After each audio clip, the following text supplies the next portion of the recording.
So I have 4 calla lilies left.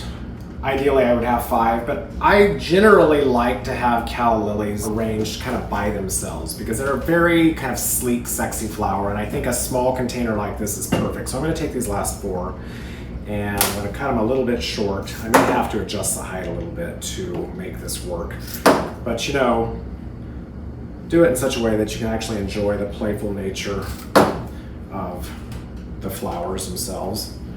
It's a very pretty blossom.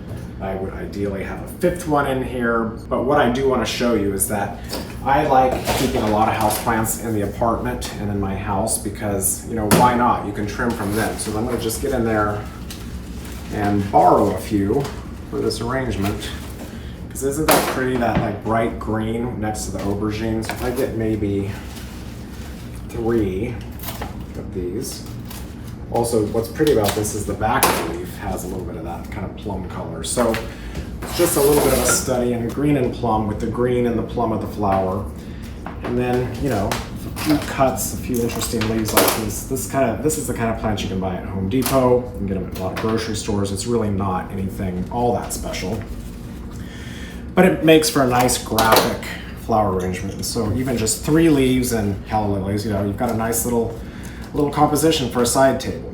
So that's that. Now I'm going to show you, you know, a little burnished cup like this, brass cup. I kind of like it that it's not so overly polished, but this is good for making something full and more traditional. So let's just start out with 3 hyacinths. Cut them a little bit shorter and just kind of plunk them in a 1, 2, 3 triangular fashion. I'll save some of the greens, I might use those later. Put some lisianthus in here. I'm going to cut these all a bit shorter, again, taking the leaves off so that I have, these are kind of, you know, handfuls of them. And drop them in there around.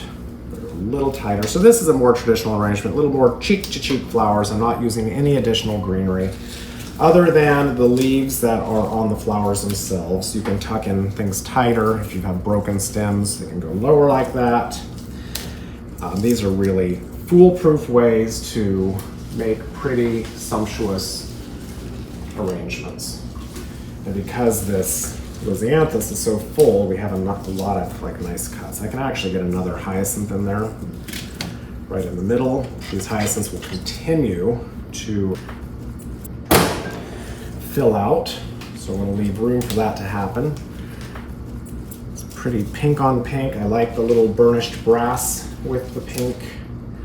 These little florets, don't overlook them. They look nice, that fresh bit of green kind of coming up. I have a couple of phlox I'll put in there. Like I said, I'm going to sink this in. Now this doesn't look like much now, but all of that will open up, so fill in with those. And I got a lot of clematis here. Let's enjoy some of this. So again, I think the clematis is so nice that I really encourage you, if it's this hardy, to get a couple of cuts out of it. You might as well. So that piece right there, now that greenery looks beautiful, kind of playing in amongst the other flowers, the lisianthus. And then I can take, this is a whole other piece that can kind of come up higher. You know, the flowers are loosely packed in here, so it's easy enough to move them around. Just gently let them all. I'm going to take these leaves off because they're going to be a little too far in. Just kind of gently let the flowers all fall where they may. I can still get a little bit more lisianthus right up here at the top to fill in. It's phlox left. I can even tuck in sideways. Spill over. Now remember, again, I keep saying it, but these hyacinths are going to open up and it's going to really fill this thing out. And then I just have a lot of green buds left. Why not use them? So even with your flower flash box, you could make, you know, probably 10 different arrangements like this to put around the house. Okay, so that's a good way, kind of an all-purpose little julep cup or a small vase to have a very fragrant, because it smells delicious, arrangement of your various blossoms, a little bit more compact and a little bit more traditional.